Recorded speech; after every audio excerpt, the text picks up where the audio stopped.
दिल्ली में विधानसभा चुनाव के लिए ठीक 12 घंटे बाद वोटिंग शुरू हो जाएगी। दिल्ली का चुनाव प्रधानमंत्री नरेंद्र मोदी की लोकप्रियता नापने के पैमाने पर देखा जा रहा है। जिस तरह से उन्होंने लोकसभा चुनाव और उसके बाद के विधानसभा चुनाव में अपने दम पर बीजेपी को जीत दिलाई, उससे बाकी पार्टियों के हौसले पस्त हो गए थे। अब दिल्ली में बीजेपी को आम आदमी पार्टी कांटे की टक्कर देती नजर आ रही है। लिहाजा बीजेपी विरोधी तमाम ताकतें अरविंद केजरीवाल के पीछे खड़ी हो गई हैं। नीतीश कुमार से लेकर सीपीआई, सीपीएम और तृणमूल कांग्रेस तक ने आम आदमी पार्टी को बिना मांगे समर्थन दिया है। चूंकि दिल्ली के बाद बिहार और फिर पश्चिम बंगाल, केरल जैसे राज्यों में चुनाव होने हैं, इसीलिए दिल्ली में चल रही राजनीतिक घेराबंदी बेहद अहम मानी जा रही है। सियासी गलियारों में बड़ी बहस का मुद्दा अब यही है कि क्या दिल्ली के चुनाव का असर पूरे देश पर होगा? क्या दिल्ली के नतीजों से बिहार की राजनीति भी प्रभावित होगी?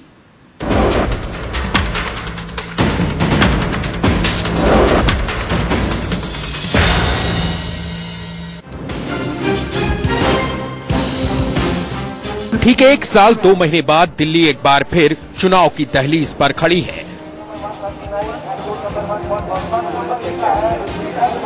बीजेपी को भरोसा है कि हरियाणा, महाराष्ट्र से होते हुए मोदी का विजय रथ दिल्ली में भी अपना कमाल दिखाएगा, तो केजरीवाल को पूरा यकीन है कि इस त्रिकोणीय लड़ाई में उनकी झाड़ू इस बार कांग्रेस और बीजेपी का सफाया कर देगी। वोटिंग से चंद घंटे पहले जामा मस्जिद के शाही इमाम ने भी आपकी जीत सुनिश्चित करने के लिए समर्थन देने का ऐलान कर दिया, लेकिन आम आदमी पार्टी ने ये कहते हुए बुखारी का सपोर्ट लेने से मना कर दिया कि आम आदमी पार्टी किसी भी तरह की सांप्रदायिकता के खिलाफ है।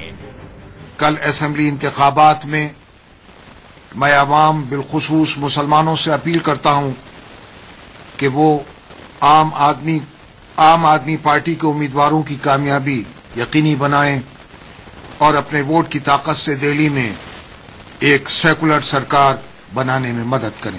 वे साफ करना चाहते हैं कि आम आदमी पार्टी को अहमद शाह बुखारी के समर्थन की कतई जरूरत नहीं है।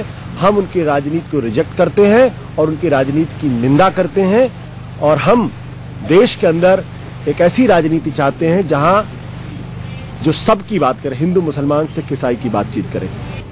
वैसे शाही इमाम से पहले जेडीयू, टीएमसी और लेफ्ट ने भी केजरीवाल को बिन मांगे समर्थन देने की घोषणा की है। नीतीश कुमार ने तो बाकायदा आपके पक्ष में दिल्ली वालों से वोट तक मांगे हैं। ऐसे में ये बड़ा सवाल है कि आम आदमी पार्टी के लिए अचानक तमाम राजनीतिक दलों की तरफ से समर्थन की बाढ़ सी क्यों आ गई? दरअसल इसी साल नवंबर के अंत तक बिहार में विधानसभा के चुनाव होंगे, तो मई 2016 से पहले पश्चिम बंगाल, तमिलनाडु, केरल, असम और पुडुचेरी में भी विधानसभा के चुनाव हो जाएंगे।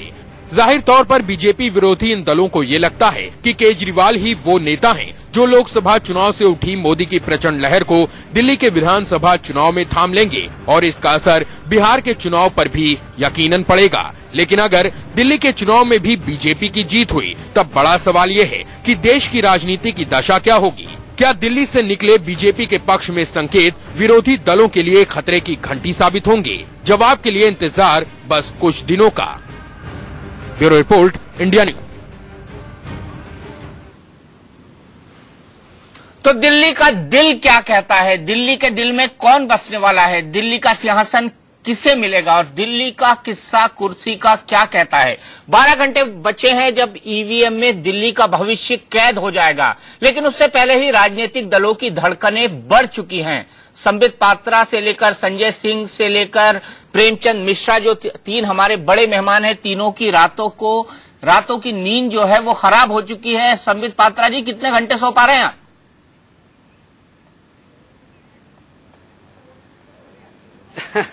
नहीं, आपने ये वाजिब प्रश्न पूछा। लगभग ये तो ऐसा रात है जब हम हार्डली सो पाएंगे, क्योंकि देर रात तक डिबेट चलेंगे और सुबह सुबह हम सबको वोटिंग करने जाना है। मगर सच्चाई की जीत होगी, भारतीय जनता पार्टी जीतेगी। अरे ये तो आम आदमी पार्टी का नारा है, सच्चाई की जीत होगी, आम आदमी पार्टी की जीत होगी। सोए हुए भी सुकून महसूस कर रहे हैं। नहीं, वो संजय सिंह भाई मुस्कुरा रहे हैं वहां पर बैठ के। नारे होते हैं, मगर ड्रामा के नारों को कभी बहुत सीरियसली लेना नहीं चाहिए। देखिए, आपके नारे को ड्रामा का नारा बता रहे संजय सिंह जी। नहीं, देखिए, ड्रामा, झूठ अफवाह फैलाने का और करने का जितना मजबूत तंत्र बीजेपी के पास है, मुझे लगता है उस पर कहीं कोई विवाद नहीं है। वो लगातार उसी काम को कर रहे हैं। कैसे विज्ञापन छापा जाता है, कैसे कार्टून छापा जाता है, कैसे नक्सलवादी बताया जाता है, कैसे भगोड़ा कहा जाता है, नटवरलाल कहा जाता है, बंदर कहा जाता है, ये सारा कुछ उनका इस चुनाव में चेहरा सामने आया है।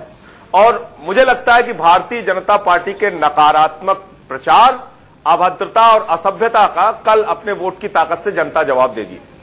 जवाब देगी डॉक्टर संबित पात्रा? अगर जवाब देगी तो किस बात का देगी? सीरियस करते हैं इस बहस को थोड़ा।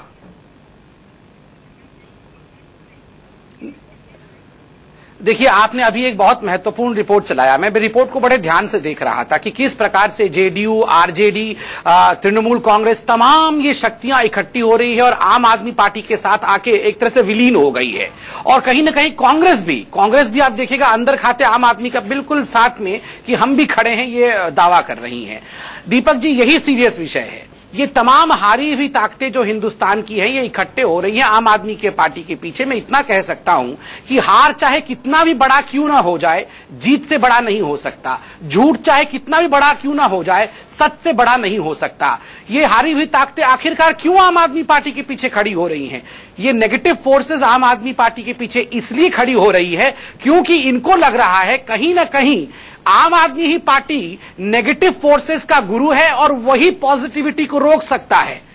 मगर मैं आपको बता दूं, पॉजिटिविटी को, डेवलपमेंट को, मुद्दे को कोई नहीं रोक सकता है। हम आगे ही मार्च करेंगे। आप आगे मार्च करेंगे, लेकिन आपने जो मुद्दे गिनाए हैं उसके लिए मेरे पास कई सारे काउंटर पॉइंट है। लेकिन मैं आज की राजनीति से शुरू करूंगा। आज क्या क्या हुआ है, उसके बाद मैं नेशनल सिनेरियो पे आऊंगा। लेकिन सबसे पहले संबित पात्रा जी, मैं जानना चाहूंगा कि अश्वमेध यज्ञ का घोड़ा जो मोदी जी का चल रहा है, आपको ऐसा नहीं लगता चुनावी सर्वे ये नहीं कहते कि अश्वमेध यज्ञ का घोड़ा दिल्ली में आकर रुक जाएगा?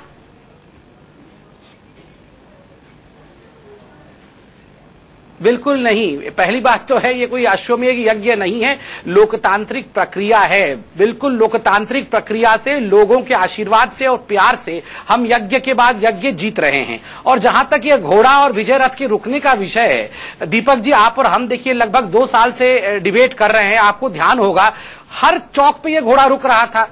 ये कहीं भी चुनाव होता था, चाहे म्युनिसिपैलिटी का हो, अरे अब रथ रुकने वाला है, अब ये रथ जो है इसको रोक लिया जाएगा। ये बातें होती थी कि नहीं, आप बताइए। जब बनारस गए थे अरविंद केजरीवाल यहां से चीफ मिनिस्टर छोड़ के प्रधानमंत्री बनने के लिए ट्रेन में बैठ के, तो ये पूरी डिबेट उस दिन रात को यही चली थी, अब रथ रुक जाएगा, मोदी जी का रथ बनारस में अब ध्वस्त हो जाएगा, अब ये यज्ञ रुक जाएगा। क्या हुआ उस रथ का? किसका रथ रुका? अब देखिए, अगर अच्छे मन से, सच्चे मन से किसी रथ को चलाया जाए तो कोई भी स्पीड ब्रेकर उस रथ को रोक नहीं सकता है। और आम आदमी पार्टी का स्पीड ब्रेकर नेगेटिविटी का स्पीड ब्रेकर है। इन्होंने 49 दिन में, आज अरुण जेटली जी ने सही कहा, जो एकदम दुस्वप्न दिखाया है, नाइटमेयर दिखाया है, वो रोड मैप कभी भी हिंदुस्तान को आगे नहीं ले जा सकता। इसलिए उनका स्पीड ब्रेकर कभी भी विजय रथ को रोक नहीं सकता, डेवलपमेंट के विकास रथ को रोक नहीं सकता है। नाइटमेयर, 49 दिन का नाइटमेयर, और नाइटमेयर के साथ साथ आपको बताया है, आपकी पार्टी को बताया है स्पीड ब्रेकर। मैं प्रेमचंद मिश्रा के साथ पास आऊं और नेशनल पर्सपेक्टिव में बात करूं, उससे पहले संजय सिंह जी, आपकी पार्टी का एक स्पीड ब्रेकर भर है। देखिए, सीधी सी बात यह है कि इनके वरिष्ठ नेताओं ने खुद ही हार मान ली है। वेंकैया नायडू जी ने कहा दिल्ली के चुनाव परिणाम को मोदी जी के परफॉर्मेंस से जोड़ के ना देखा जाए। अमित शाह ने कह दिया कि दिल्ली के चुनाव को आप मोदी जी के परफॉर्मेंस से जोड़ के ना देखें। शत्रुघ्न सिन्हा खुद इनके वरिष्ठ नेता हैं, कह रहे हैं बूम बूम हो रही है चारों तरफ। टीवी सर्वे, अखबारों के सर्वे, हर जगह यह बता रहा है, मीडिया बता रहा है कि दिल्ली में आम आदमी पार्टी की सरकार बन रही है और भारी बहुमत के साथ बन रही है। उसी बौखलाहट के कारण आप देखिए, जिस नकारात्मक प्रचार की बात अभी संबित पात्रा जी कर रहे हैं, इन्होंने पूरे चुनाव में कभी बिजली की बात की, कभी पानी की बात की, कभी चिकित्सा शिक्षा की बात की। इन्होंने अपना घोषणा पत्र तक जारी नहीं किया। पूरे चुनाव भर कभी नक्सलवादी बताते रहे, कभी अराजकतावादी बताते रहे, कभी नटवरलाल बताते रहे, कभी राक्षस बताते रहे, कभी भगौड़ा बताते रहे। एक दिन का समय और है, मैं भाजपा के नेताओं से अनुरोध करूंगा कि जितनी गालियां इनके शब्दकोश में हो, इनके डिक्शनरी में हो, लगातार देते रहें। कल जनता अपने वोट की ताकत से इनके सारी अभद्रता, असभ्यता और नकारात्मक प्रचार का जवाब देगी। मैं फिर दोहरा रहा हूं। प्रेमचंद जी, यहां बड़ा सवाल यह है कि क्या इन चुनाव का असर बिहार की राजनीति पर पड़ने जा रहा है? क्या बिहार के इलेक्शनों पर इसका सीधा प्रभाव देखते हैं? देखिए, सिर्फ बिहार की ही बात नहीं करें, कहीं भी चुनाव होता है तो उसके राजनीतिक प्रभाव अगल बगल या उसके कोई राजनीतिक दृष्टिकोण अपनाने की आवश्यकता पड़ती है।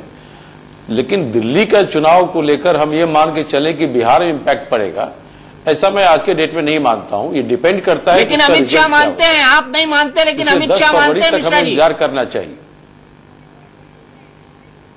देखिए, अमित शाह जी तो ये भी मानते हैं, जैसे संजय जी ने कहा, कि इस चुनाव को मोदी जी के गवर्नमेंट का रेफरेंडम नहीं माना जाए। तो ये स्टेटमेंट ही अपने आप में सब कुछ कह देता है कि भारतीय जनता पार्टी अपने आप में इस चुनाव को हारी हुई मान चुकी है। और जब पॉजिटिव पॉलिटिक्स और डेवलपमेंट की बात हमारे भाई संबित पात्रा करते हैं तो हम लोग को बड़ी हंसी आती है कि भारतीय जनता पार्टी जब पॉजिटिव वर्ड को उपयोग करती है तो आखिर कौन सी पॉजिटिव वर्ड? आपने मतदान के समय जनता से कुछ वायदे किए और अब सत्ता में आने के बाद आपका एजेंडा ही बदल जाता है। तो ये पॉजिटिव है कि नेगेटिव है, इसका डेफिनेशन तो आने वाला समय अब जनता तय करना शुरू करेगी। तो कहीं न कहीं जनता को आप लुभावने नारे या झूठे वादे करके बहुत दिन तक अंधेरे में नहीं रख सकते हैं। तो मैं समझता हूं दिल्ली का इलेक्शन वो पहला इलेक्शन होगा जो अपने आप में जनता के उस मैंडेट को एक्सप्रेस करेगा कि नहीं, मोदी जी ने जो वायदे किए सत्ता में आने से पहले, सत्ता में आने के बाद उन तमाम महत्वपूर्ण एजेंडों पर चर्चा ही छोड़ दिया। अब कहते हैं कि वो एक जुमला था। अगर प्रधानमंत्री का कैंडिडेट खुलेआम आम सभा में बोलते रहे, आपके चैनल पर कई बार हम लोगों ने सुना कि 15-15 लाख हर व्यक्ति के खाते में जाएंगे, अब कहते हैं वो तो जुमला में कहा। तो अगर रूलिंग पार्टी का राष्ट्रीय अध्यक्ष अपने प्राइम मिनिस्टर के कहे हुए बातों को इतने हल्के में उड़ा रहा है तो जनता में इन चीजों का असर अब पड़ने लगा है कि ये लोग कहते कुछ हैं, करते कुछ हैं। तो मैं समझता हूं दिल्ली चुनाव के इंपैक्ट तब और व्यापक रूप से पड़ेगा जब भारतीय जनता पार्टी यहां बुरी तरह से हारेगी, चाहे बिहार हो या अगले साल बंगाल है, जो भी चुनाव आएंगे। मैं समझता हूं वो जो अश्वमेध घोड़ा की बात थी वो फेज समाप्त हो गया। भारतीय जनता पार्टी जो पिक पर जाना था या मोदी जी के पॉपुलैरिटी पर, वो अब इनका रहा नहीं। सबसे बड़ी चीज तो ये थी कि इन्हें किरण बेदी को क्यों लाना पड़ा, इन्हें ओबामा के विजिट को इतना पॉलिटिकलाइज क्यों करना पड़ा, और ओबामा जी ने जाते जाते वो झटका दिया जिसके चोट को आज तक ये सहला रहे हैं कि आखिर मानिए आपकी बात। चलिए मानिए, मिश्रा जी आपकी बात मानी, लेकिन मैं संबित पात्रा से यहां पूछना चाहूंगा कि आप बार बार कह रहे रेफरेंडम नहीं है। आपने एक पेज का ऐड दे मारा आज पूरे अखबार के अंदर, और उस पूरे अखबार के ऐड के अंदर आप मोदी जी की बात कर रहे हैं, प्रधानमंत्री की बात कर रहे हैं, उनकी उपलब्धियों की बात कर रहे हैं, उनके सरकार की बात कर रहे हैं, और फिर ऊपर से कह रहे हैं ये रेफरेंडम नहीं है। अगर ये उनका रेफरेंडम नहीं है तो फिर अखबार में उस ऐड की क्या जरूरत है जिसमें आप मोदी सरकार की उपलब्धियों की बात कर रहे हैं और उसके आधार पर वोट मांग रहे हैं?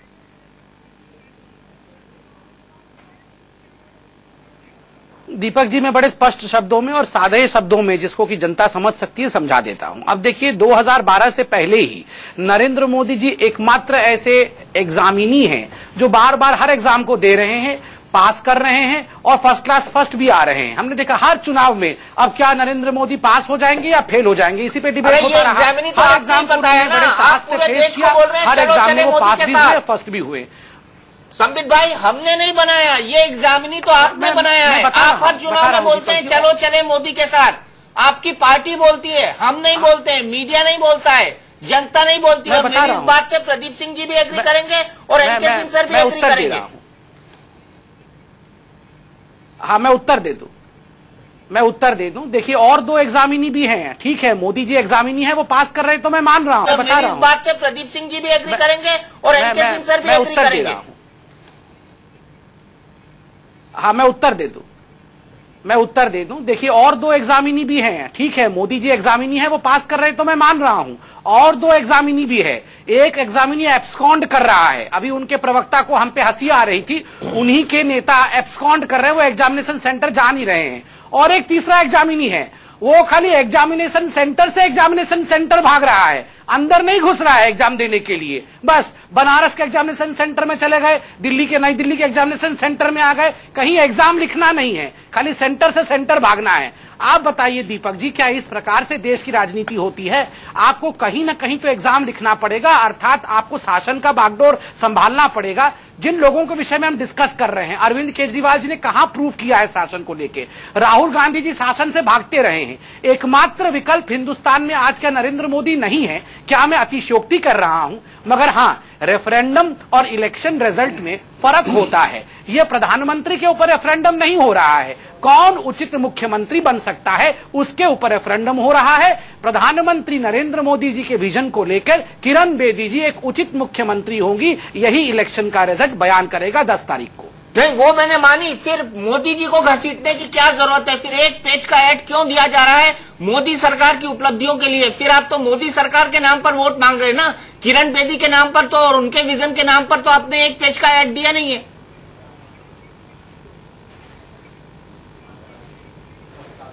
देखिए, एक बहुत अच्छा कहावत है संस्कृत में, ब्रह्म सर्वत्र विद्यमान। जो ब्रह्म होता है, जो स्पंदन होता है, वो सर्वत्र विद्यमान होता है। मोदी जी, तो नरेंद्र मोदी ब्रह्म है, आप ये कह रहे हैं? वो हमारे अखंड नेता हैं, उनके तो कारण नरेंद्र मोदी ब्रह्म है।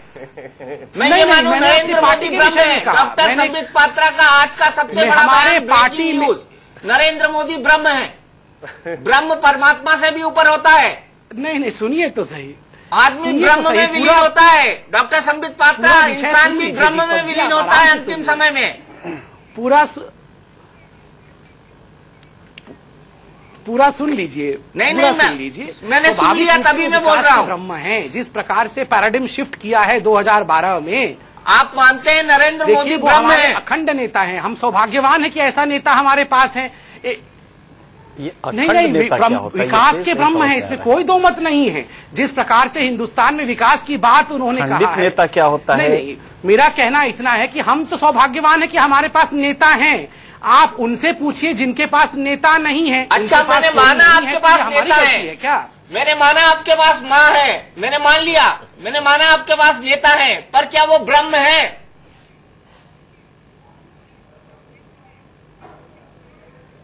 वो विकास ब्रह्म है, विकास पुरुष हैं। उन्होंने 2014 को हिंदुस्तान की राजनीति के पैराडिम को शिफ्ट किया है।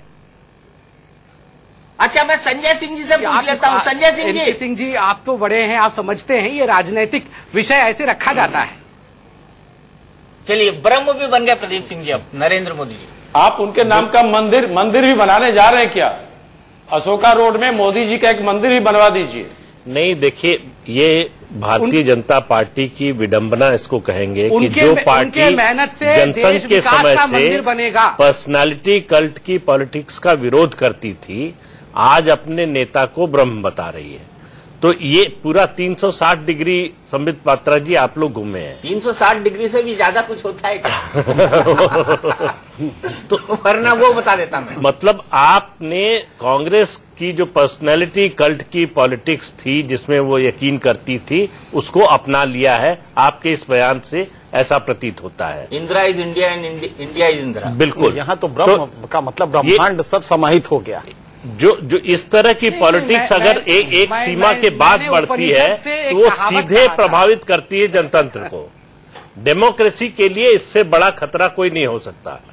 तो अगर उनको आप ब्रह्म न बनाएं तो आप अपनी पार्टी का और देश, जनतंत्र तीनों का भला करेंगे। कोई व्यक्ति, कोई राजनेता, चाहे जितना लोकप्रिय हो, चाहे जितना बड़ा हो, ब्रह्म नहीं हो सकता है। और हम ये भी मान लें कि उसको शाब्दिक अर्थ में न ले, तो भी जिस भाव में आप ले रहे हैं वो भाव भी ठीक नहीं है। इस तरह का दर्जा किसी नेता को देना ये डेमोक्रेसी में नहीं हो सकता। राजशाही में हो सकता है, डिक्टेटरशिप में हो सकता है, किसी और व्यवस्था में हो सकता है, लेकिन डेमोक्रेसी में नेता की हैसियत वही होती है जो जनता तय करती है। जब तक आपके साथ जनता है तब तक आप बुलंदी पर है। जिस दिन जनता का विश्वास टूटेगा, आप देखिए कांग्रेस पार्टी की क्या स्थिति है। बिल्कुल, जनता का विश्वास जब टूटता है सब कुछ टूट जाता है और जमीन उखड़ती देख कई नेता आम आदमी पार्टी का समर्थन कर रहे हैं। संजय सिंह जी, क्या आपको आश्चर्य हुआ है और क्या आप इन लोगों का आने वाले चुनाव में समर्थन करने वाले हैं? जैसे नीतीश कुमार जी आपके समर्थन में बिन मांगे वोट मांग रहे हैं, उन्होंने आपको समर्थन देने का ऐलान कर दिया है। ममता बनर्जी आपके समर्थन में वोट मांग रही हैं, उन्होंने ट्विटर पर आपको वोट देने की अपील करी है। बिहार में चुनाव होने वाले हैं, बंगाल में चुनाव होने वाले हैं, क्या आप भी इनको बिन मांगे समर्थन देंगे इन चुनाव के अंदर? देखिए, पहली बात तो ये कि चुनाव देना पार्टी का फैसला होता है। वो मैं टीवी चैनल पे कोई तय कर ले बैठ के, ये तो संभव नहीं है। वो राजनीतिक उसके लिए एक प्रक्रिया है, पार्टी मीटिंग करेगी, किसको समर्थन देना है नहीं करना। अभी तक फिलहाल आज की तारीख में अगर आप मुझसे पार्टी के प्रवक्ता के हैसियत से पूछेंगे तो किसी भी पार्टी के साथ तालमेल, गठबंधन, समझौता या समर्थन करने के लिए ना हम लोगों ने सोचा है, ना कोई निर्णय लिया है। दूसरी बात, अभी आपने संबित पात्रा जी के ब्रह्म कहने पे हैरानी व्यक्त की। मुझे लगता है कि ये तो चुनाव के पहले ही हर हर मोदी, घर घर मोदी का नारा लगा रहे थे। तो चुनाव जीतने के बाद अगर वो ब्रह्म बता रहे हैं तो इस पे कहीं से आश्चर्य नहीं होना चाहिए। मुझे लगता है कि आज 8 महीने के अंदर देश की जनता को पता चल गया है कि मोदी सरकार से उनको क्या हासिल हुआ। विकास की जो बात कह रहे हैं, काला धन के मुद्दे पे अब आप कह रहे हैं वो हमारा जुमला था, 15-15 लाख कहना। आपने देश के अंदर कहा था हम सीमाओं की सुरक्षा करेंगे, 53 बार पाकिस्तान सीमा का उल्लंघन कर चुका, कई बार चाइना सीमा का उल्लंघन कर चुका, 120 जवान शहीद हो चुके, अभी एक कर्नल मारे गए, उस पर आप फेल रहे। महंगाई और भ्रष्टाचार के मुद्दे पे आप फेल साबित हुए। आप एफडीआई डिफेंस सेक्टर में लेके चले आए, जिस एफडीआई का आप विरोध करते थे। तो तमाम सारे मुद्दों पे आपका चेहरा देश की जनता के सामने आया है। विकास की बात, खोखली बात करना अब बंद कर देना चाहिए बीजेपी के नेताओं को। विकास कितना हुआ है ये सबको दिख रहा है। विकास जमीन पर जो आम आदमी है वो लगातार उसकी स्थिति बिगड़ती जा रही है, महंगाई के कारण, भ्रष्टाचार के कारण। इसी दिल्ली में आप चले जाइए, हर इलाके में आप किसी से भी पूछ लीजिए, रिश्वतखोरी बंद हो पाई क्या? नहीं बंद हुई। 30% बिजली का दाम आपने कम करने की बात कही थी, नहीं किया आपने। पूर्ण राज्य का दर्जा देने की बात कही थी, अपने घोषणा पत्र विजन जारी नहीं किया। विजन डॉक्यूमेंट जो जारी किया उसमें पूर्ण राज्य के दर्जे का कोई जिक्र नहीं किया। तो आपका यू टर्न, आपकी असलियत अब दिल्ली की जनता को पता चल चुकी है। और 49 दिन में हमने जो जनता के लिए काम करके दिखाया है, उसके आधार पर जनता आम आदमी पार्टी को अपना समर्थन देगी। यह फैसला कल 7 तारीख को आपको देखने को मिलेगा। कई सारे मुद्दे हैं डॉक्टर संबित पात्रा, उस पर मैं जवाब लूंगा, लेकिन उससे पहले मैं एनके सिंह सर के पास आना चाहूंगा और उनसे जानना चाहूंगा कि नेशनल राजनीति के अंदर क्या इंपैक्ट डालेंगे। क्या आपको लगता है कि गैर बीजेपी फोर्सेस को और कंसोलिडेट करेंगे अगर भारतीय जनता पार्टी का प्रदर्शन खराब रहता है तो? मैं तो शब्द का इस्तेमाल इसलिए कर रहा हूं क्योंकि अभी तक जनता ने ईवीएम के अंदर अपना फैसला बंद नहीं किया है और हम सिर्फ एक हाइपोथेटिकल पॉलिटिकल सिचुएशन को डिस्कस कर रहे हैं। नहीं, ऑब्वियस होता है स्टूडियो डिस्कशन जब हम करते हैं तो हाइपोथेटिकल जोन में जाते हैं, क्योंकि उसके आसार दिखाई भी दे रहे हैं कि भाई ऐसा हो सकता है, पॉसिबिलिटी है, क्योंकि लॉपसाइडेड नहीं है। जो ब्रह्म वाली बात कही है संबित जी ने, संबित सर्जन हैं, और मुझे लगता है कि ये जो भाव है, प्रदीप जी ने बड़ा बढ़िया कहा कि किसी भी प्रजातंत्र में ये मोदी जी का कहीं नुकसान कर रहे हैं, पार्टी का नुकसान हो जाएगा। अगर ये भाव पार्टी के लोग रखते हैं, मैं नहीं समझता कि शायद ये भाव होगा, अगर है तो बहुत खतरनाक है। लेकिन आप दूसरे पक्ष में आइए, पॉलिटिकल डिस्कोर्स चेंज हुआ है। दिल्ली में एक बड़ा वर्ग है जो कि 13,500 रुपए से कम 60% आदमी रहता है, और उसको आप जो विकास कह रहे हैं, आज सवेरे मैं किससे बात कर रहा था, एक ड्राइवर से, तो उसने कहा कि साहब विकास तो ऊपर वालों के लिए होता है, हमारे लिए तो बिजली पानी अगर सस्ता हो जाए, और वो केजरीवाल करते हैं, ऐसा उन्होंने कहा। तो कहीं ना कहीं आपने विकास को एक एलीट वर्ग का संभ्रांत वर्गीय चरित्र दे दिया है, और ये कैडर इसको कैरी नहीं कर पाए कि नहीं, विकास का मतलब सड़क पानी बिजली भी होता है। ये शायद आप दिल्ली में नहीं बता पाए। डिस्कोर्स चेंज ये हुआ है कि एक बड़ा वर्ग है जो लोअर मिडिल क्लास का है, वो कहीं ना कहीं आपसे वो ये मान रहा है कि ये व्यक्ति है जो सिस्टम को चैलेंज करता है, और ये सिस्टम सड़ चुका है, इसको चैलेंज करने वाला एक ही है, वो आप पार्टी है। तो अगर वो कर रहा है, यही वजह है कि आज बराबर पे आपके खड़ा है, वरना आपने क्या नहीं किया। देश का प्रधानमंत्री अगर मंच से कहता है कि हम हर झुग्गी झोपड़ी वाले को उसी दर पे फ्लैट देंगे, बताइए इससे बड़ा क्या हो सकता है। लेकिन कहीं क्रेडिबिलिटी क्राइसिस थी, क्योंकि वो जनता मुतासिर नहीं, उसको विश्वास नहीं हो। वरना आप सोचिए कि हर झुग्गी वाले को 5 लाख झुग्गियां हैं, 5 लाख अगर आप मकान का वायदा करते हैं तो 20 लाख वोट तो 10 लाख वोट तो ऐसे ही हो जाते हैं। तो शायद ये कहीं क्रेडिबिलिटी क्राइसिस है। अब जो आपका सवाल था, नेशनल पॉलिटिक्स में बड़ा चेंज आएगा क्योंकि पहली बार विजय रथ रुकेगा, और अगर ये रुकता है तो कहीं लगेगा कि क्या भाई 10 महीने में आपने कुछ भी नहीं किया ऐसा। और ये पहली बार होगा कि मोदी जी को एक क्वेश्चन करने का भाव आएगा जनता में कि भाई कुछ हो नहीं रहा है। तो ये मेरे ख्याल से पूरे के पूरे कंसोलिडेट करेगा अपोजिशन को फिर से एक बार।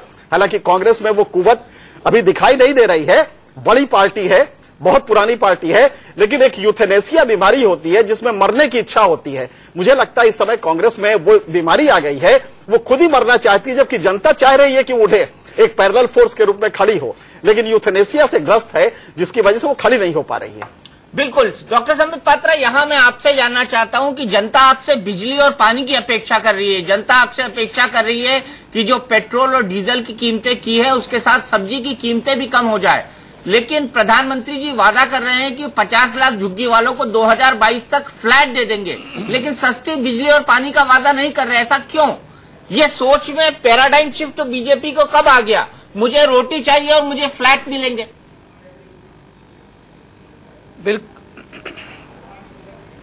ऐसा बिल्कुल नहीं है दीपक जी। आपने अखबारों में ऐड पढ़ा होगा, बहुत ही बोल्डली ऐड लिखा गया है कि हम सरकार में आएंगे तो 50% बिजली कम करेंगे रेट। तमाम अखबारों के हेडलाइंस के ऊपर जो ऐड आती है खुद मोदी जी के फोटो के साथ ये कहा गया है। एक भी रैली में नहीं कहा, हर कोई जानता है, ये सभी अखबारों में आ चुका है। आज से 20 दिन पहले यह दिखा दीजिए मुझे। यही कहा होगा बीजेपी ऑफिस में अखबार में इतना रिसर्च करते हैं, मुझे दिखा दीजिए किस अखबार में है, प्लीज मुझे दिखा दीजिए। एक सेकेंड, आप मंगवा सकते हैं अखबार। ये कहा नहीं गया है, मगर ये अभी दिखा नहीं नहीं, मेरे पास अखबार अभी नहीं है, मगर हर कोई जानता है वो आया हुआ है। एक बार इसी विषय को लेकर आम आदमी पार्टी के योगेंद्र यादव जी, नहीं, योगेंद्र यादव जी के साथ बहस भी हेडलाइंस टुडे पे हो चुका है उसी अखबार के एडवर्टाइजमेंट को लेकर। योगेंद्र यादव मान नहीं रहे थे कि यही तो कह रहे हैं ना कि 50% कम हो सकता है। 1 मिनट, तो हमने हर डॉक्टर संबित पात्रा, अगर आप वादा करें इस चैनल पर कि बीजेपी 50% विषय को हमने टच किया है कम करेगी, तो मैं उसको ब्रेकिंग न्यूज बनाकर अभी चलाऊंगा। बहुत अच्छा। ये हमने ऐड दिया है, ये मुझे अभी वादा करने की आवश्यकता नहीं है, ये हमने पहले ही वादा कर दिया है। अगर अखबारों के माध्यम से लोगों तक पहुंचाया भी है। मैं इंतजार करता हूं। दीपक जी, मैं कुछ बोलना चाहूंगा। 1 minute Sanjay Singh ji, 1 minute add है। आपसे माफी चाहता हूं, 1 मिनट। मैं डॉक्टर संबित पात्रा से कुछ बात करना चाहता हूं। डॉक्टर संबित पात्रा, मैं इस प्रोग्राम को तब तक बढ़ाऊंगा, तब तक चलाऊंगा जब तक आप मुझे वो ऐड दिखा ना दें। आप मुझे वो ऐड दिखाइए, मैं उसको ब्रेकिंग न्यूज चलाऊंगा और ये बताऊंगा कि बीजेपी और डॉक्टर संबित पात्रा ने ये वादा किया है, राष्ट्रीय स्पोक्स पर्सन ने, कि बीजेपी ने भी 50% बिजली के दाम कम करने का वादा किया है। मैं तब तक चलाऊंगा इस प्रोग्राम को जब तक आप वो ऐड लाके मुझे बताना दे। दीपक जी, आपको मुझे वक्त देना होगा, मैं आपको मैं तब तक चलाऊंगा इस प्रोग्राम को। वक्त देना होगा, मैं आपसे प्रॉमिस करता हूं वो अखबार आपको मैं भेज दूंगा। मैं वो अखबार चलाऊंगा इस प्रोग्राम को। उठना पड़ेगा अखबार लाने के लिए भी, आप वक्त दीजिए ना, मैं आपको जरूर बिल्कुल मैं तैयार हूं। मैं वो अखबार लाके आपको खुद दूंगा, मगर कांग्रेस का वादा है। नहीं, कांग्रेस का भी 50% लेके आता हूं, मैं उसे खुद जरूर लेके आता हूं। और ये हर देंगे झुग्गी वालों ने सबने देखा है, पत्र निकाला दिल्ली में। ये दिल्ली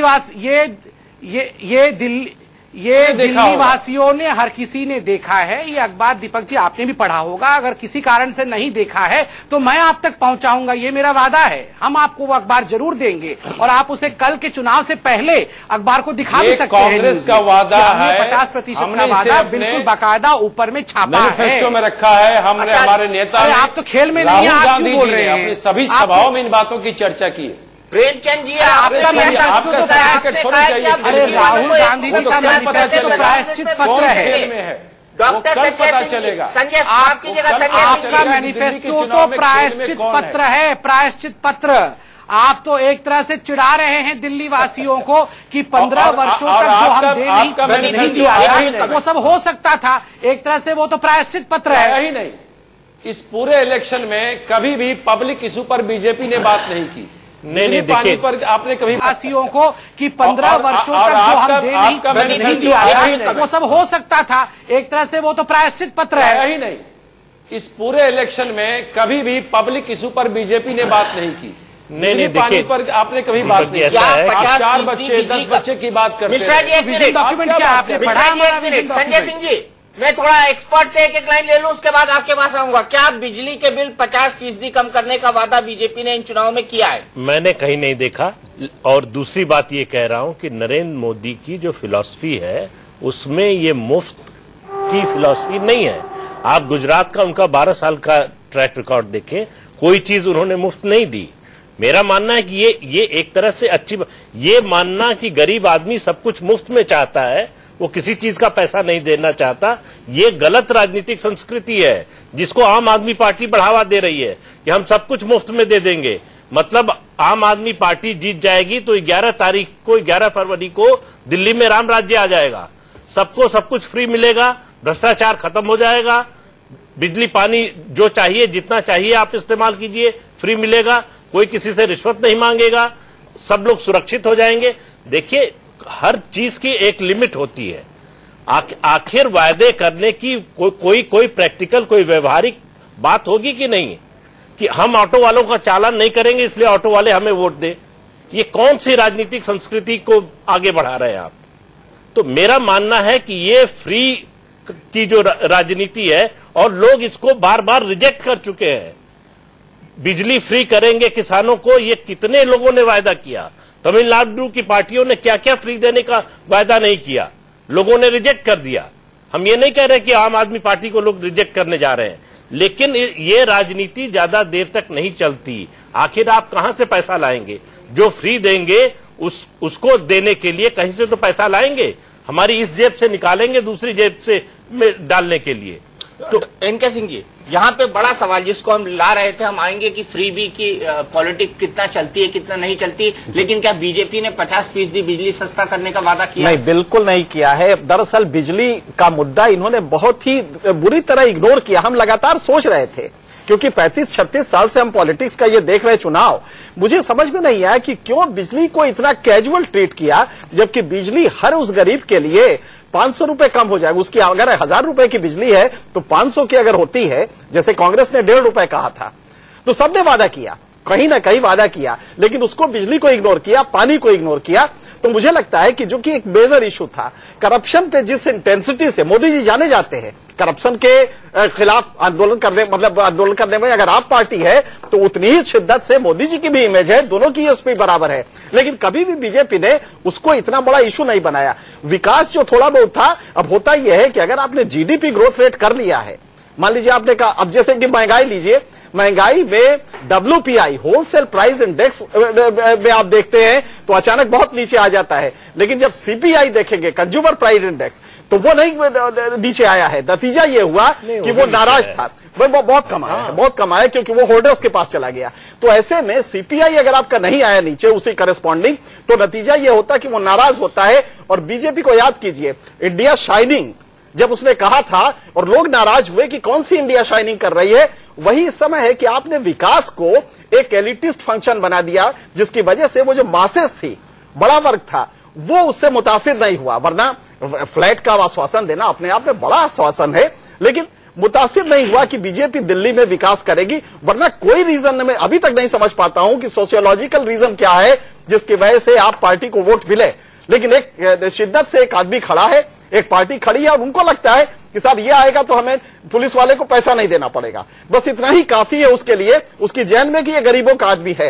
ये कहीं आप डिस्कनेक्ट रहा बीजेपी का कैडर, और वो भी इसलिए कि 20 दिन पहले अगर आप अपना नेता बदलते हैं, आप बताते हैं कि नहीं साहब हम चीफ मिनिस्टर दे रहे हैं, तो ये कहीं लगता है कि तमाम लोग ये समझने लगे कि इसका मतलब कहीं फ्रस्ट्रेशन है। आपने यही लॉजिक नहीं दिया था बाकी स्टेट्स में। बाकी स्टेट्स में आपने मोदी जी के नाम पे चुनाव लड़ा था, तो एक तरफ आप लॉजिक दे रहे हैं कि भाई ये तो राज्य का चुनाव है, तो आपने बाकी जगह नेता नहीं दिया, तो मोदी जी पे क्यों चुनाव लड़ा? तो ये तमाम चीजें हैं जो इंटर कॉन्ट्राडिक्शन है, जिसकी वजह से जनता बहुत मुतासिर नहीं हो पाई बीजेपी से। आपकी बात बहुत मुतासिर नहीं हो पाई, ऐसा हमारे विश्लेषकों का कहना है, लेकिन अंतिम फैसला जनता को करना है। जनता जनार्दन के हाथ में ही अंतिम फैसला होता है। लेकिन संजय सिंह जी, आपको क्या लगता है, आपके ऊपर यह आरोप है कि आपने आज इमाम बुखारी को उतारकर इस पूरी की पूरी राजनीति को सांप्रदायिकरण करने की कोशिश की, ध्रुवीकरण करने की कोशिश की। नहीं, इमाम बुखारी वाले सवाल पे मैं बिल्कुल बताऊंगा, लेकिन जो प्रदीप सिंह जी ने सवाल उठाया बिजली के दाम का, देखिए बिजली को सस्ती करने का वादा भारतीय जनता पार्टी ने भी किया था पिछले चुनाव में, और 30% बिजली का दाम कम करने की बात कही थी।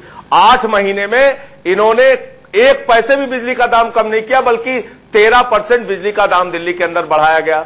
दूसरी बात यह है, 15 साल से पूर्ण राज्य का दर्जा दिए जाने की बात हर मैनिफेस्टो में बीजेपी कर रही थी अपने दिल्ली विधानसभा के चुनाव में, इस बार उसको गायब कर दिया। तो ये झूठे वादे करने की इनकी एक महारत हो गई है। बिजली का दाम हम कम करने की बात कैसे करते हैं? हमने जब कहा कि जब निजीकरण की प्रक्रिया शुरू हुई तो क्या कह के की गई दिल्ली में? यह कहा गया कि डिस्ट्रीब्यूशन और ट्रांसमिशन का जो लॉस है करीब करीब 55%, अगर वो कम होगा तो बिजली के दाम दिल्ली में कम होंगे। दिल्ली में 55% डिस्ट्रीब्यूशन और ट्रांसमिशन का लॉस था जब ये निजी कंपनियां दिल्ली में आई। आज की तारीख में वो घट के 15% हो गया, तो 40% तो सीधे सीधे उपभोक्ताओं को लाभ होना था। ब्रजेंद्र सिंह की रिपोर्ट क्या कहती है, डीईआरसी के चेयरमैन की? 2010 में उन्होंने सारी बिजली कंपनियों के खातों की जांच की और उन्होंने पाया कि तमाम फर्जीवाड़ा करके बिजली कंपनियां अपना अकाउंट ज्यादा दिखाती हैं और बिजली का दाम बढ़ाती हैं। हम उसकी सीएजी ऑडिट करा रहे हैं। 8 महीने में उस सीएजी ऑडिट के ऊपर कोई कार्रवाई बीजेपी की सरकार ने नहीं किया। तो बिजली का दाम कम करने का एक प्रॉपर, एक सही, एक हमारे पास जो आंकड़ा और जो हमारे पास तथ्य है उसके आधार पे बिजली का दाम दिल्ली में कम हो सकता है। जायज किस तरीके से कम हो सकता है? जहां तक सब्सिडी देने की और छूट देने की बात है, क्या करती है हमारी सरकारें? यूपीए की सरकार ने 5,29,000 करोड़ रुपए थ्योरेटिकल बहुत अच्छा लगता है। आपने भी सिर्फ 200 यूनिट तक, आपने भी सिर्फ 200 यूनिट तक सब्सिडी दी थी। आपने भी सिर्फ 200 यूनिट तक सब्सिडी दी थी, 400 महीने के लिए, और वो भी सिर्फ 3 महीने। चलिए 400 यूनिट तक, 400 यूनिट तक, और 400 यूनिट 3 महीने तक के लिए। दूसरी बात, 3 महीने तक के लिए उसमें एक बड़ा आम आदमी नहीं कवर हुआ था। 80%, उसमें आपका आम आदमी कवर नहीं हुआ था। 80% से ज्यादा वर्ग उसमें कवर होता नहीं हुआ था। 400 यूनिट देने की बात कही, नहीं हुआ था, बिल्कुल नहीं हुआ था। और अरविंद केजरीवाल ने मेरे इंटरव्यू में इस बात को माना था। आपने इमाम बुखारी की किया। नहीं, मैं उस पर भी आ रहा हूं। अरविंद केजरीवाल के मुताबिक आम आदमी वो है जो चाहे झोपड़ी में रहता हो, चाहे एलआईजी फ्लैट में रहता हो, चाहे माईजी फ्लैट में रहता हो, चाहे एचआईजी फ्लैट में रहता हो, उनके मुताबिक हर आदमी एक आम आदमी है।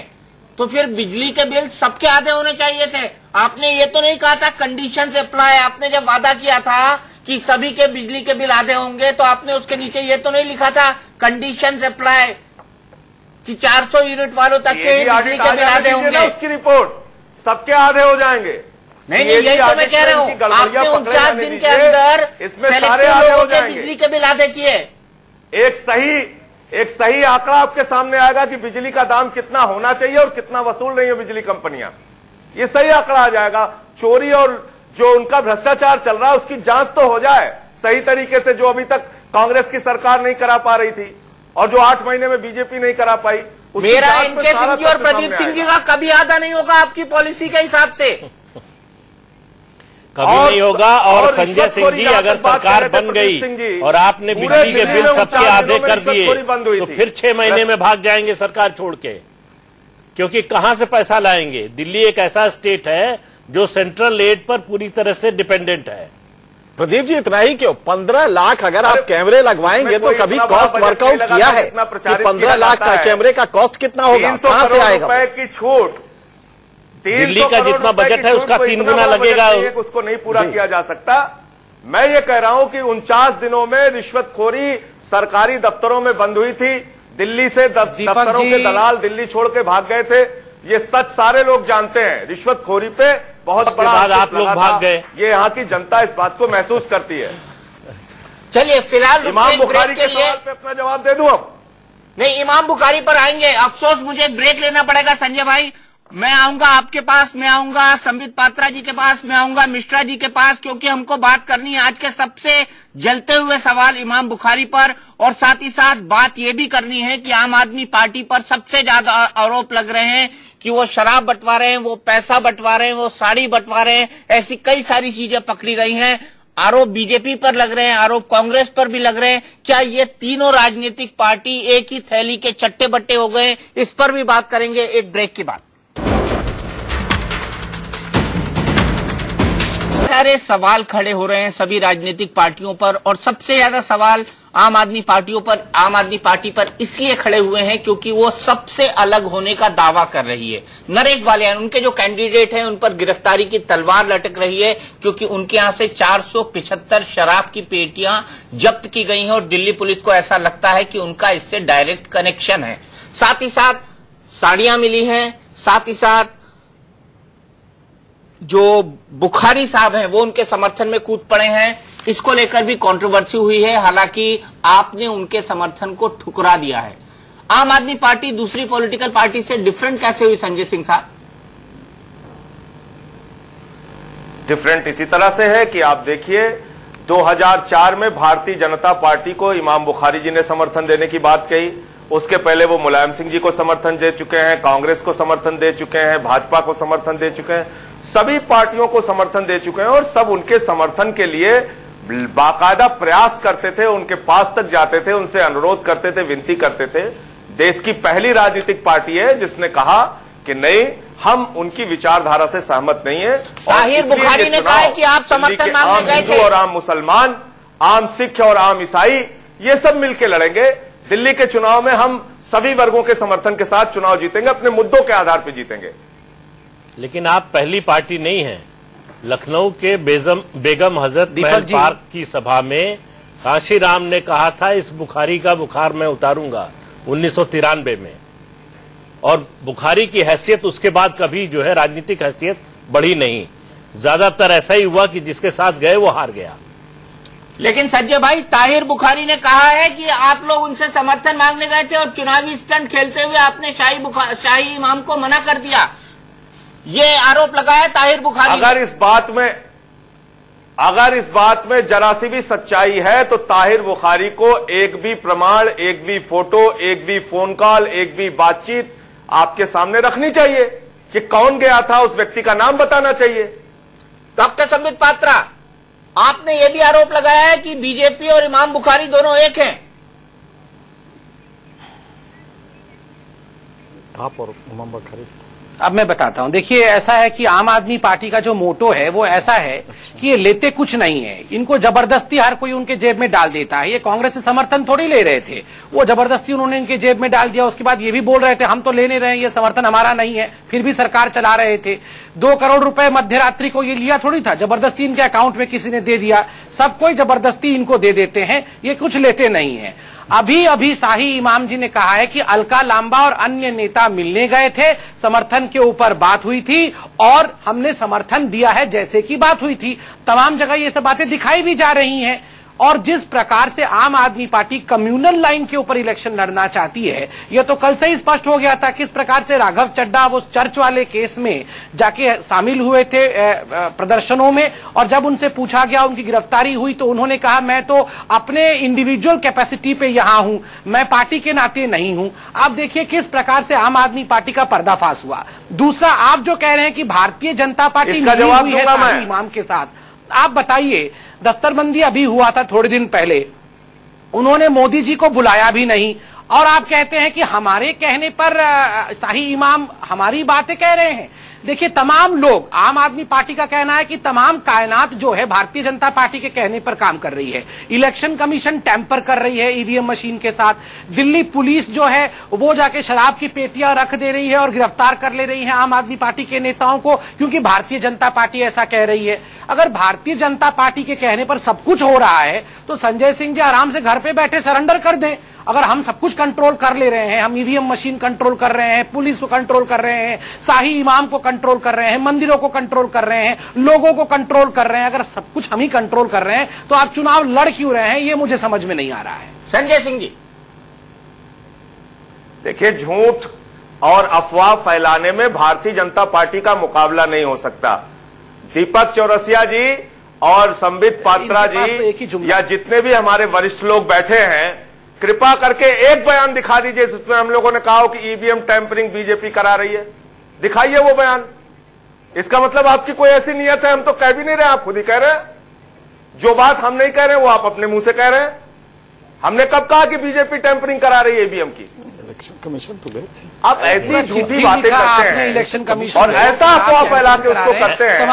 बीजेपी टेम्परिंग करा रही, कौन सा बयान दिया के खिलाफ? प्रदीप सिंह जी यहाँ पे प्रदीप सिंह जी अपनी आपत्ति दर्ज कराना चाहते हैं संजय यहाँ पर। प्रदीप सिंह जी, संजय सिंह जी, अरविंद केजरीवाल को मैंने कैमरे पर बोलते हुए सुना है कि ऐसा लगातार हमको ऐसा झूठ डर बोलते जा रहे है हैं कि जो भी बटन दबाएंगे उसमें कमल के निशान पर जाएगा वोट। एग्जैक्टली यही कहा है। ये कहा था बीजेपी पे कब लगाया गया? कैंटोनमेंट बोर्ड के इलेक्शन में ऐसा हुआ है, मैंने कैमरे पर बोला था। लोगों से कहा, आपने कहा कि हमको तख्ती लगाने दीजिए, आप तौर कैसा पे- होता है। हाँ, ये जरूर जाके कहा कि इलेक्शन आप कमीशन देखते से रहिए वोटर शिकायत करें। किसके ऊपर बटन दब रही है, वो सतर्कता बरतनी चाहिए। ये तो बीजेपी वालों को भी कहना चाहिए कि जहां बटन दबा रहे हैं वहां देखो बत्ती जल रही है कि नहीं जल रही है। बीजेपी वाले तो क्यों नहीं कह रहे? उन्होंने कहा था स्पेसिफिकली कि कैंटोनमेंट बीजेपी वालों को के प्रचार इलेक्शन करना चाहिए कि भाई जहां कहीं बत्ती भी जल रही बटन है दबाओ, वहीं बीजेपी तो पर वोट दब रहा आपका था। पड़ रहा है, जहां बटन दब रही है वहीं वोट पड़ रहा है कि नहीं पड़ रहा है। ये बीजेपी को भी करना चाहिए, कांग्रेस को भी प्रचार करना चाहिए। दूसरी बात, लगातार ये लोग झूठ बोलने का सिलसिला चला रखे हैं। देखा है शुरू से लगातार। मैं इनसे कह रहा हूं, अलका लांबा समर्थन मांगने गई थी, इसकी सूचना आपने इनको कहा कहां से मिल गई? इलेक्शन कमीशन टैंपर कर रही है। दीपक जी, तमाम न्यूज चैनलों ने चलाया। आप दीपक जी पता आप बीजेपी का नाम ले रहे हैं, आप खुद आपके चैनल पर बीजेपी का नाम ले रहे हैं। इलेक्शन कमीशन जिस तरह से आप 6 लाख वोट हिंदुस्तान में देखा है, और आप यहाँ इतनी बड़ी 6 लाख झूठ बोल रहे वोट हैं। जिस तरीके से बनारस में आपने आपको तो फर्जी बनवाया, नमस्कार करता हूँ वो देखा नहीं आपका इतने झूठ काम। बोलने के लिए मैं नमस्कार करता हूँ आपको। चलिए, मैं आप दोनों से इस पर लंबी बहस कर सकता अफवाह हूं। और आज दोनों सुबह में से आप बोल रहे हैं कि दिल्ली पुलिस तंत्र आपने बीजेपी के फैला कहने रखा पर है। काम कर रही सिर्फ है। झूठ संजय बोल रहा सिंह है भी पूरे कहा चुनाव में। कीजिए कि अरविंद केजरीवाल ने अब पूरे चुनाव में इलेक्शन सिर्फ झूठ कमीशन बोलने से का बाहर काम करना निकलने है। के बाद कहीं बीजेपी किसी ने को गालियां इशारा देनी किया है, था। किसी को अराजकतावादी कहना है, किसी को भगोड़ा कहना है, किसी को राक्षस कहना है। किस प्रकार से चुनाव लड़ रहे हैं आप लोग?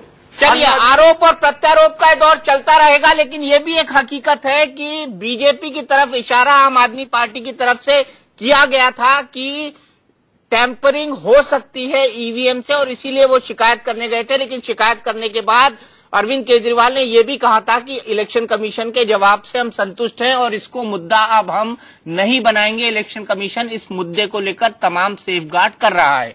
चलते चलते हम ये जरूर कहना चाहते हैं कि कल 8 बजे से मतदान की प्रक्रिया शुरू होगी, और हम दिल्ली वालों से अपील करना चाहते हैं कि अपने मत का प्रयोग जरूर करें। ये लोकतंत्र के प्रति आपकी जिम्मेदारी है और इस कर्तव्य का निर्वाह आप जरूर करें। कल सुबह जल्दी उठें, अपने घर से निकलें और अपने मताधिकार का इस्तेमाल जरूर करें। टुनाइट विद दीपक चौरसिया में इतना ही। इंडिया न्यूज पर खबरों का सिलसिला लगातार जारी है।